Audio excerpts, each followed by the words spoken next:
Chapter 1. The Ghost in the Machine. January 2009.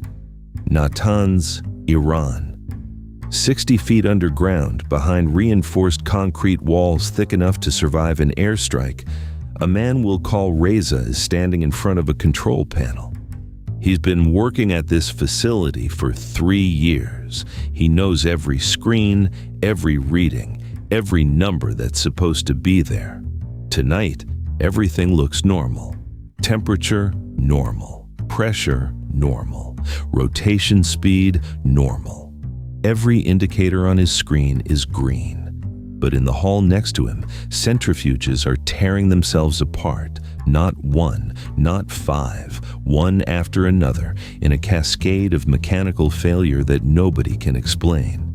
These machines spin at 60,000 rotations per minute, roughly 1,000 times faster than a car engine at full throttle. At that speed, the margin between working and catastrophic failure is razor thin.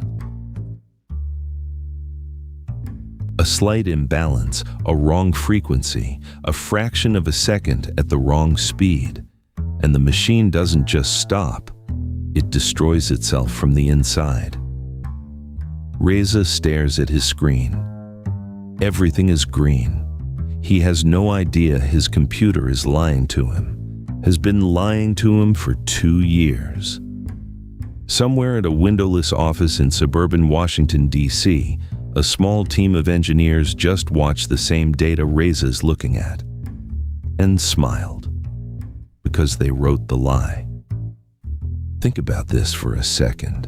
Every power plant near you runs on software, every water treatment facility, every hospital, all of it managed by small industrial computers that take instructions and turn them into physical actions. Open this valve, spin this motor faster, increase this pressure. Now, imagine someone rewrites those instructions, not on your screen, underneath your screen, at a level you never see. And while everything on your readouts looks completely fine, the machines themselves are receiving entirely different commands. You'd have no way of knowing. That's not a hypothetical. That's exactly what happened in Natanz. And what happened in Natanz changed the rules of warfare permanently. For the first time in history, a country destroyed another country's critical infrastructure without a single soldier crossing a border, without a single bomb, without a single shot. They did it with code, and the weapon they built didn't stay where they put it. It got out. Chapter 1, June 2010, Minsk, Belarus. Sergei Ulisin is at his desk at a small cybersecurity firm called Virus Blockada. Ordinary Tuesday. A client called in. Computer keeps rebooting on its own. Ulisin pulls up the files and starts digging. Within a few minutes, he stops typing. The file he's looking at exploits a vulnerability in Windows that nobody knows about. Not the research community, not the antivirus companies, not Microsoft. It simply doesn't exist in any database. Ulisin goes deeper, pulls the code apart layer by layer, and the deeper he goes, the less he recognizes what he's holding. Because this is not a normal virus. A normal virus steals passwords, locks your machine and demands ransom, sends spam while you're not looking. The logic is always the same. Infect as many machines as possible, extract something valuable, disappear. What Ulisin found wasn't interested in any of that. It spread quietly from machine to machine and then just waited. It was looking for something very specific. And if it didn't find it, it sat there, silent, patient, invisible. By the end of June, samples were in the hands of teams at Symantec and Kaspersky Lab. The race to understand it had begun. But to understand what Ulisin found, we need to go back further. because this story doesn't start in Minsk in 2010. It starts in Washington, D.C. around 2006. By that point, Iran's nuclear program had become one of the most volatile pressure points in the Middle East. Iran insisted it was enriching uranium purely for civilian energy. The United States and Israel were convinced otherwise. Intelligence assessments suggested Tehran was moving toward a nuclear weapon faster than anyone publicly admitted. A military strike was on the table. Israel made clear it was prepared to hit Iranian nuclear facilities directly. The United States pushed back, not because the threat wasn't real, but because a strike would almost certainly set the entire region on fire. The math didn't work. They needed a third option. That's where Olympic Games began. A covert program with one goal: sabotage Iran's nuclear program from the inside. No bombs, no aircraft, no war in any conventional sense, just code. The target was the Natanz fuel enrichment plant, buried in the desert of central Iran. Built underground specifically to survive airstrikes. The concrete ceiling alone was designed to take a direct hit. Surface-to-air missile systems covered the perimeter. Inside, thousands of centrifuges ran around the clock, spinning uranium hexafluoride gas to concentrate the isotope needed for nuclear fuel, or for a weapon. A centrifuge is a brutally precise machine. The IR-1 models at Natanz spun at roughly 60,000 rotations per minute.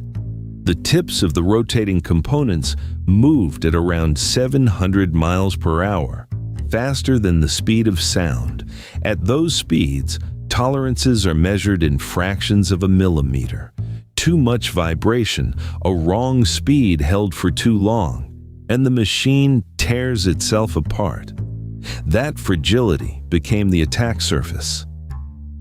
The centrifuges were controlled by programmable logic controllers, small industrial computers made by Siemens, a specific model, a specific software configuration. This is what made Stuxnet unlike anything built before. Most malware casts a wide net. Stuxnet did the opposite. It was searching for one precise combination of hardware and software. If it didn't find that combination, it did absolutely nothing. It just waited. Only one place in the world matched that description. But there was a serious problem. Natanz ran on an air-gapped network, completely physically isolated from the internet. No external connections of any kind. In theory, you cannot hack a system that isn't connected to anything. In theory. The people who built Stuxnet used the oldest workaround available: a USB drive. A flash drive can carry a virus into any isolated system in the world. All it takes is one person, a contractor servicing equipment, an engineer bringing files from home, a supplier coming in to calibrate a machine, who plugs an infected drive into a computer outside, then carries it inside.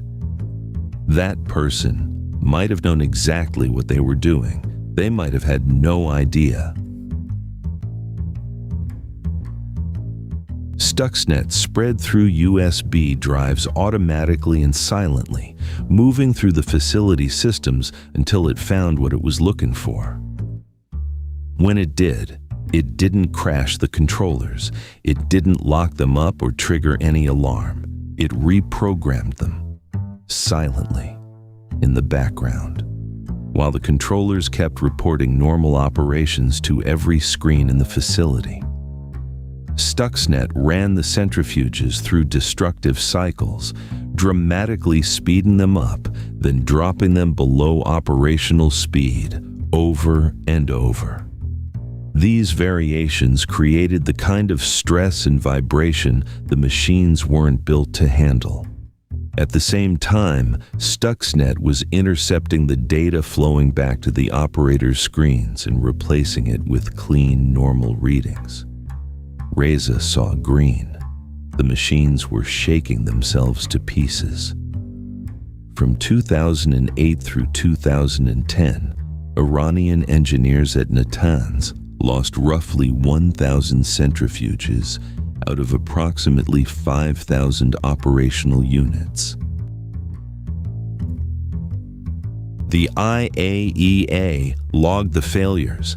Iran cited technical malfunctions. The engineers couldn't find the cause. They checked suppliers, certified, checked specifications, correct, replaced components, problems came back. Some engineers were quietly let go.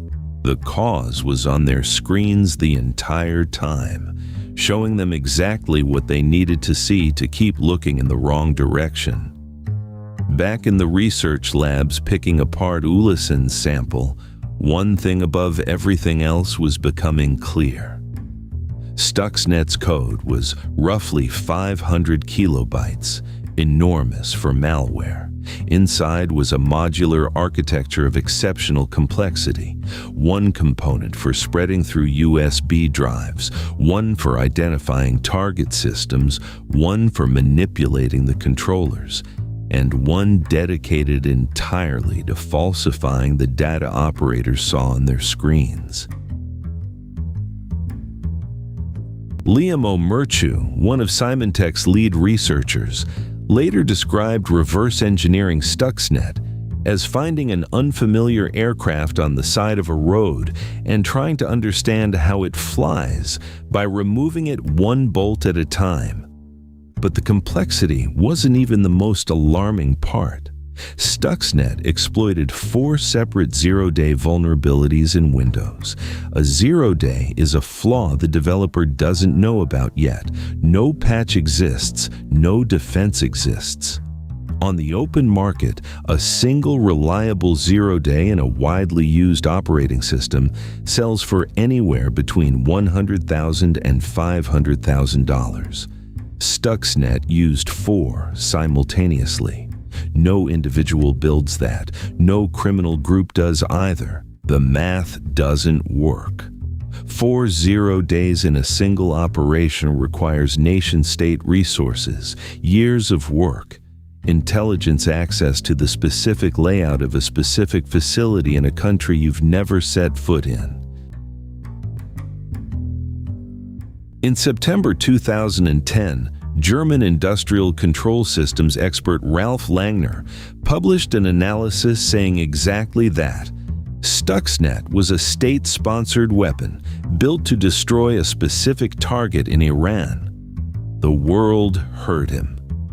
But almost nobody processed what came next. By the time Langner published, Stuxnet had already spread to computers in India, Indonesia, Pakistan, Germany, and the United States. The self-propagation mechanism had worked too well. The weapon had traveled far beyond its intended target, landing on machines that had nothing to do with uranium or Siemens controllers. It had escaped, and now its code was in the hands of researchers on every continent, which meant it would soon reach every government with an intelligence service capable of reading it. The question being asked quietly in Washington, Tel Aviv, Moscow, and Beijing was the same in every language. If they built this and aimed it at Iran, what stops the next one from being aimed at us? And if this weapon targets industrial control systems, the exact same systems running every power grid, every water treatment plant, every hospital on Earth, where is the line between a cyber attack and an act of war? Nobody had an answer, but several governments had already started working on one. Chapter 2: The Perfect Weapon. September 2010. A small engineering firm outside Hamburg, Germany. Ralph Langner hasn't slept properly in 3 weeks, Empty coffee cups cover his desk. His colleagues stopped asking if he was okay sometime around day 10. He's been staring at the same lines of code since August, when someone forwarded him the Stuxnet sample circulating through the research community. Langner isn't your typical cybersecurity researcher. He doesn't hunt criminals or track ransomware gangs. He specializes in industrial control systems, the software that runs factories, power plants, manufacturing equipment, deeply unglamorous work. The kind nobody writes about. Until now. What Langner is looking at tells him something nobody in the research community has said out loud yet. Something that, once he says it, cannot be taken back. He stares at the screen for another hour. Then he picks up the phone. But first, you need to understand what Langner actually found. The technical reality of how Stuxnet worked isn't just interesting. It's what separates this story from every other hacking story you've heard. Most cyber attacks live entirely in the digital world. They steal data, lock files, crash websites. The damage is real, but it stays on screens. You fix it with software. Stuxnet crossed a line nobody had crossed before. It reached through the screen and broke something physical. When Stuxnet finally reached the Siemens controllers it was hunting for, it didn't announce itself. No error messages, no visible changes. It loaded what's called a rootkit directly onto the controllers, a layer of software that sat beneath everything else, invisible to standard diagnostic tools. From that position, it could intercept every instruction going down and every data reading coming back up. Your thermostat is set to 68 degrees. It tells you it's running at 68, but behind the wall, it's actually pushing the system to 95. The display is real. The number is a lie. Stuxnet did exactly that. For machines spinning at 700 miles per hour, the attack ran in carefully timed cycles. For 13 days after infection, Stuxnet did nothing. It watched. It recorded the normal operational data of the centrifuges, speeds, pressures, vibration patterns, building a library of normal behavior so it could replay that data later to operators' screens. Day 14. The attack began. First phase, Stuxnet commanded the centrifuges to speed up. From their normal 63,000 rotations per minute to over 94,000, held them there for 15 minutes, then back to normal. The operators saw nothing. Their screens were playing yesterday's data. Second phase, a month later. Stuxnet closed valves feeding uranium hexafluoride gas into certain centrifuge clusters. The machines kept spinning. Without proper gas flow, pressure built in the wrong places. The centrifuges began to vibrate, then shake, then, one by one, fail. Over 2 years, this cycle repeated. Speed up, wait, close valves, watch machines destroy themselves, reset, repeat. The Iranians replaced broken centrifuges with new ones. Stuxnet broke those too. The code that handled the screen deception wasn't written by someone who simply understood software. It was written by someone who understood the specific psychology of a control room operator under stress. When a centrifuge starts failing, it doesn't fail silently. It makes sounds. Vibrations travel through the floor. Experienced engineers feel something going wrong before their instruments confirm it. The Iranians were reporting anomalies, strange sounds from certain sections, a feeling that something was off. Stuxnet had accounted for this. The false readings it fed to operators weren't perfectly flat lines, perfect would have looked suspicious to trained eyes. Instead, Stuxnet introduced minor realistic fluctuations into the fake data, small variations that looked exactly like the normal noise of a functioning centrifuge under load. The deception was engineered to survive scrutiny from people who knew what they were looking at. Whoever wrote this had studied Iranian engineers, modeled their behavior, anticipated exactly how they would try to diagnose the problem, built the deception specifically to defeat that diagnostic process. This wasn't a hack. This was a psychological operation delivered through code. By mid-September, Langner's team had mapped all of this out. One conclusion was now unavoidable. The target was Natanz, not a type of facility, not a category of plant. One specific facility in one specific country running one specific configuration that existed nowhere else on Earth. When the realization fully landed, Langner said later, "The room went quiet." Understanding the target meant understanding something else. The people who built this knew the layout of Natanz from the inside. They knew which controllers were running which software version.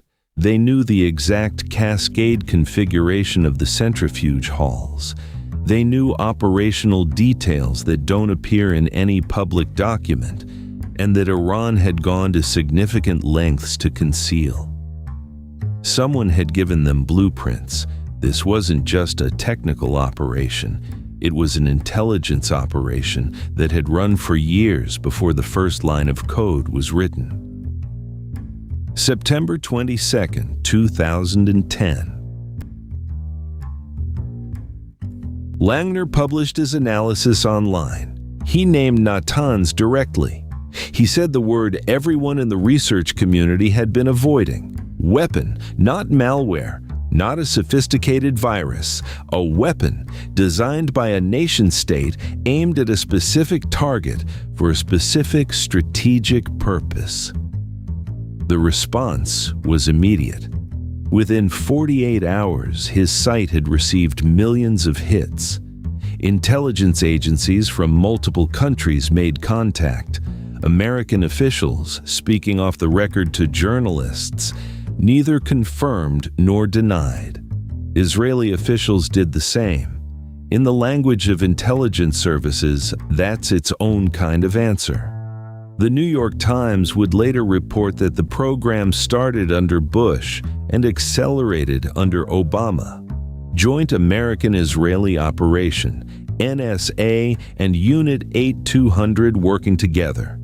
Obama personally reviewing each phase. The United States government has never officially confirmed any of this, but they've never denied it either.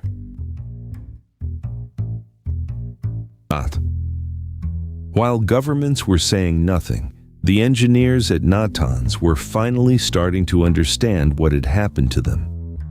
Iranian officials blamed the United States and Israel almost immediately after Langner's report went viral.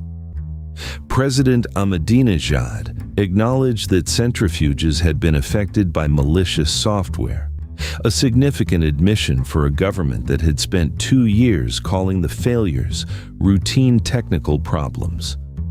What he didn't say publicly became clear through IAEA reports over the following months, the full scale of the damage. Roughly 1,000 centrifuges destroyed over 2 years, Iran's enrichment capacity set back by an estimated 2 to 3 years. A program that had been accelerating was now stalled, hemorrhaging resources on replacement equipment and desperate attempts to harden already compromised systems. The engineers who had been blamed for the failures, quietly dismissed, investigated, humiliated, were now being told it wasn't their fault. Cold comfort. Stuxnet worked. By any operational measure, it was extraordinary success. It degraded Iran's nuclear program without a single military engagement, without a single casualty, without triggering the regional war that a conventional strike would almost certainly have started. The argument in its defense isn't trivial. Stuxnet may have prevented something far worse. An Israeli airstrike on Natanz would have killed people, scattered radioactive material, drawn Iran, Hezbollah, and potentially other actors into open conflict. Stuxnet did none of those things. It bought time through code instead of violence. That argument deserves serious consideration. The next fact deserves equal consideration. Stuxnet had a design flaw, not in the code that attacked centrifuges. That worked perfectly. The flaw was in the propagation mechanism, the part that spread the virus from machine to machine. The original design included a counter. Each infected machine would pass the virus to a maximum of 3 other machines, then stop. This was containment. Keep Stuxnet close enough to Natanz that it could find its way in, but controlled enough that it wouldn't escape into the broader world. At some point, a software update was pushed that removed this limiter. Researchers still debate whether this was an error or deliberate. The result isn't debated. Stuxnet spread everywhere. By the time Ulisen found it in June 2010, the virus had infected over 100,000 computers across more than 150 countries. Siemens controllers in factories, water treatment plants, and manufacturing facilities across Europe, Asia, and the United States had been touched by it. Most didn't match the specific configuration Stuxnet was hunting, so the attack never activated. But the virus was there. Inside infrastructure that had nothing to do with Iranian uranium, the weapon was loose. The code, every technique, every module, every exploit, was now in the hands of every government intelligence service and serious research team on Earth. Langner said something in an interview that stayed with people. Whoever built Stuxnet had opened a door. Unlike most doors, this one had no handle on the inside. You can open it. You cannot close it. What Stuxnet proved conclusively, publicly, with full documentation available to anyone who wanted to study it, was that critical physical infrastructure could be destroyed through software, not disrupted, not inconvenienced, physically destroyed, permanently. Power grids, water systems, hospital equipment, oil pipelines, steel mills, anything running on programmable logic controllers, nearly everything that keeps modern civilization functioning, was now a confirmed, documented, proven target. Before Stuxnet, that was theoretical. Security researchers had warned about it for years. Governments had mostly filed those warnings under interesting but unproven. After Stuxnet, it was a blueprint. Several governments had already started reading it carefully. Iran was one of them. Within 2 years of Stuxnet becoming public, Iranian state hackers launched an attack on Saudi Aramco, the Saudi state oil company. 35,000 computers were wiped in a single day, not encrypted for ransom, not stolen from, just erased. Hard drives overwritten with an image of a burning American flag, no centrifuges, no precision targeting, no surgical restraint, just destruction at scale as fast as possible. The lesson Iran took from Stuxnet wasn't the technical sophistication. It was the permission. If the rules allowed this, if a nation-state could reach into another country's infrastructure through code and break it, then the rules allowed everything that followed. The door was open. On the other side wasn't a better, cleaner, less violent version of warfare. It was something nobody had a name for yet, but they were about to find out. Chapter 3. Pandora's Box, June 2012. New York Times newsroom, Midtown Manhattan. David Sanger stares at his computer screen. 8 months of work. Current officials who wouldn't go on record, former officials who spoke only in hypotheticals, engineers who designed pieces but never saw the whole picture. Today, he's about to publish a story that will change everything. The headline reads, "Obama orders sped up wave of cyber attacks against Iran. Tomorrow morning, the secret dies." The clues had been sitting there for 2 years. Buried in Stuxnet's code, researchers found something odd, a text string that read Murtis. Most ignored it. Random text appears in software all the time, but a few researchers with biblical Hebrew recognized what they were looking at. Murtis, the myrtle tree. In the book of Esther, Queen Esther's Hebrew name was Hadassah, which means myrtle. The book of Esther tells the story of a Jewish queen in ancient Persia who saves her people from destruction. Persia. Modern Iran. Someone had left a calling card. Throughout 2011, more signatures emerged. Programming techniques that matched known NSA methodologies.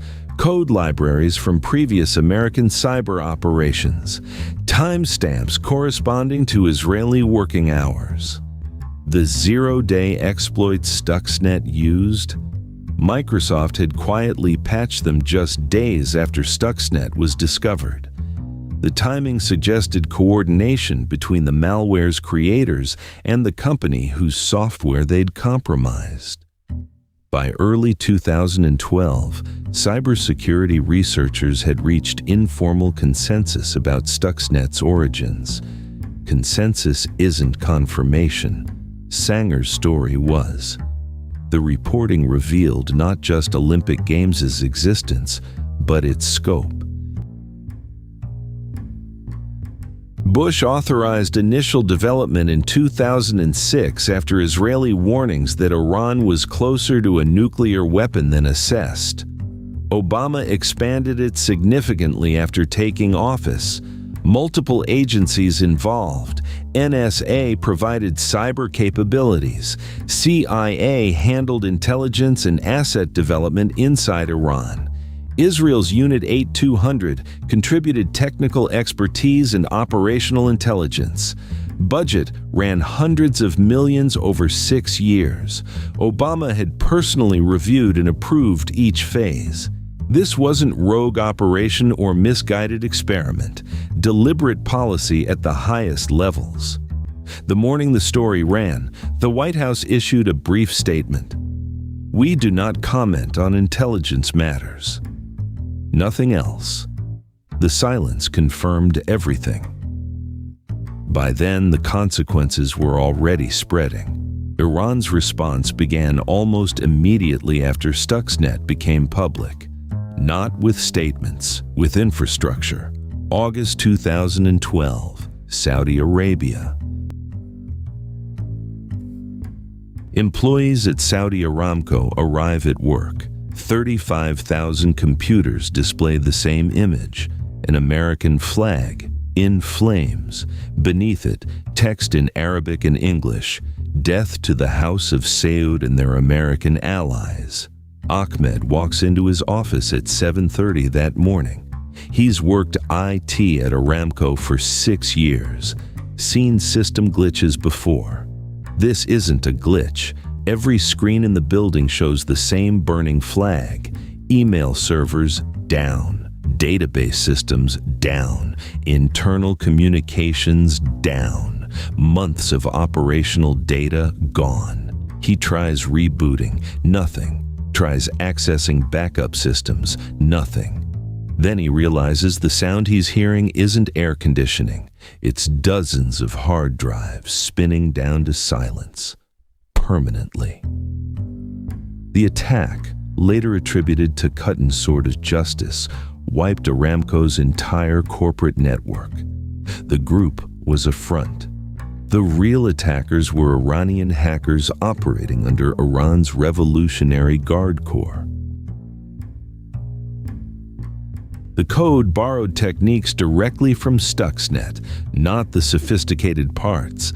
The destructive philosophy: no precision, no restraint. Maximum damage as quickly as possible.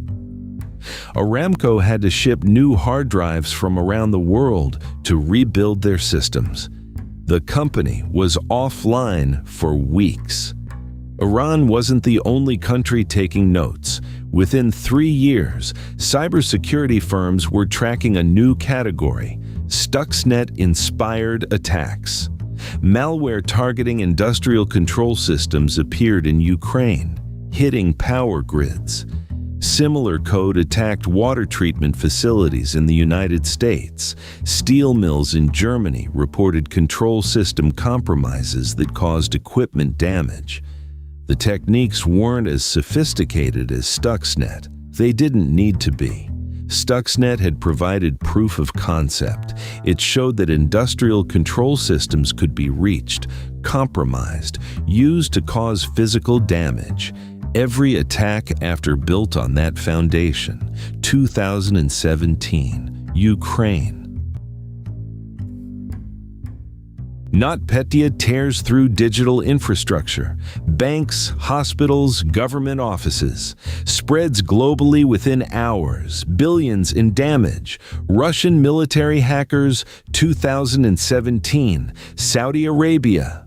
Triton infiltrates a petrochemical plant, targeting safety systems designed to prevent explosions. If successful, it could have killed workers and caused environmental disaster.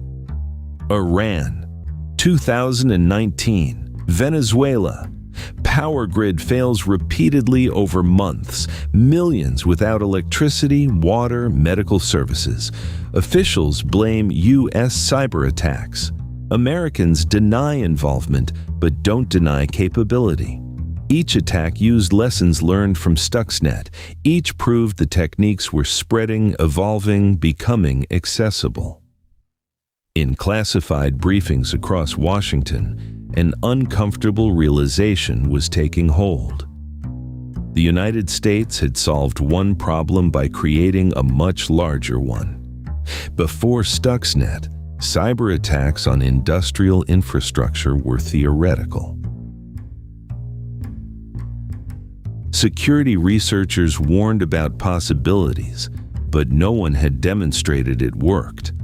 Governments could ignore warnings or assign them low priority. After Stuxnet, the warnings had video evidence. The code was public.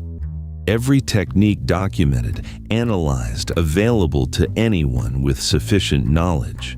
Zero-day exploits had been patched, but the fundamental approach was now a known playbook.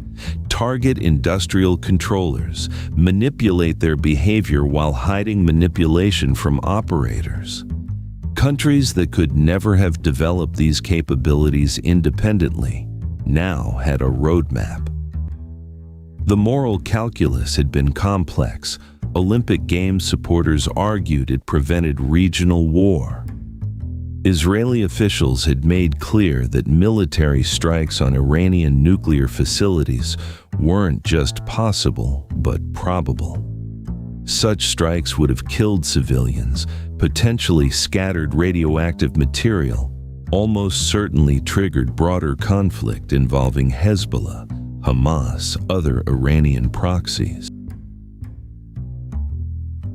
Stuxnet avoided all that, set back Iran's program without a single casualty, bought years for diplomacy, time that led to the Iran nuclear deal in 2015, code over violence, precision over destruction, delay over escalation. But by 2020, Cybersecurity firms were tracking industrial control system attacks at 20 times the pre-Stuxnet rate. Power grids, water systems, manufacturing plants, chemical facilities, all confirmed targets. Attackers weren't just nation-states anymore. Criminal groups had learned the techniques. Terrorist organizations were trying to acquire them. The door couldn't be closed. Lieutenant General Michael Hayden, former director of both NSA and CIA, said something in a public speech that captured it perfectly. "We always knew this day would come. We just thought we'd be the only ones on this side of it for a lot longer." The advantage America thought it would maintain had lasted less than a decade. Now everyone was vulnerable, including America. American power grids run on the same Siemens controllers Stuxnet targeted. American water treatment plants use the same industrial network subsequent attacks compromised. American hospitals, manufacturing plants, transportation systems all rely on programmable logic controllers that were now confirmed targets. The techniques America pioneered were coming home. More than a decade later, the questions remain unanswered. Where's the line between cyber attack and act of war? When someone shuts down your power grid with code, do you respond with code or missiles? If a cyberweapon causes a nuclear plant to fail, killing civilians, is that terrorism or warfare or something else? Geneva Conventions were written for kinetic weapons. International law assumes attacks cross physical borders and leave physical evidence. Cyber operations do neither. The techniques keep spreading. Targets keep expanding. Attacks keep getting more destructive. 2021. Hackers shut down Colonial Pipeline for 6 days. Gas stations across the East Coast ran out of fuel. The attackers were criminals, not state actors, but they used industrial control system techniques that traced directly back to Stuxnet. 2022. Russian cyber attacks accompanied the invasion of Ukraine, targeting not just military systems, but civilian infrastructure. Power plants, communication networks, water treatment facilities. Physical war and cyber war ran simultaneously, each amplifying the other's damage. The playbook Stuxnet wrote was being used everywhere. David Sanger wrote a follow-up book years later. In it, he included an interview with one of Olympic Games' original architects, a former NSA official who spoke anonymously. The official said something that stayed with everyone who heard it. "We thought we were building a precision weapon. What we actually built was a blueprint for the destruction of civilization." Not hyperbole. Engineering assessment. Stuxnet proved that every system keeping modern life functioning, electricity, water, transportation, communication, healthcare, depends on software that can be rewritten by someone else, remotely, invisibly, with physical consequences that can kill. Before Stuxnet, that was scary theory. After Stuxnet, documented fact. The centrifuges at Natanz weren't the only thing destroyed. The old rules about warfare, about sovereignty, about who could hurt whom and how, those got destroyed too. Unlike centrifuges, rules can't be replaced. We're left with a world where anyone with enough skill and motivation can reach into critical infrastructure anywhere on Earth and break it. Where every power plant is a potential weapon, every hospital a potential target. Where the next war might be fought not by armies crossing borders, but by programmers sitting in basements. The weapon meant to prevent one country from building a bomb gave every country a bomb, We're all standing in the blast radius now, and the timer is still counting down.